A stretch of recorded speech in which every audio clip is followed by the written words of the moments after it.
Светската банка прогнозира раст на македонската економија од 2,8% до крајот на годинава.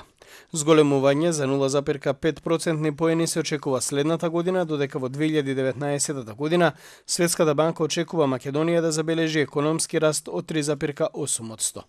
Според институцијата, најголем економски раст во регионот се очекува на Косово 3,9%, стои во најновиот извештај на Светската банка.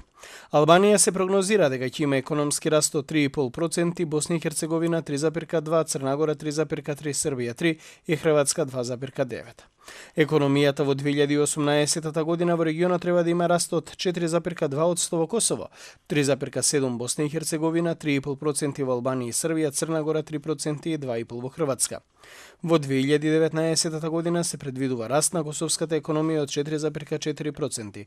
Босна и Херцеговина економијата треба да има раст од 4%, Албанија 3,8%, Србија 3,5%, Хрватска 2,6% и Црна Гора 2%.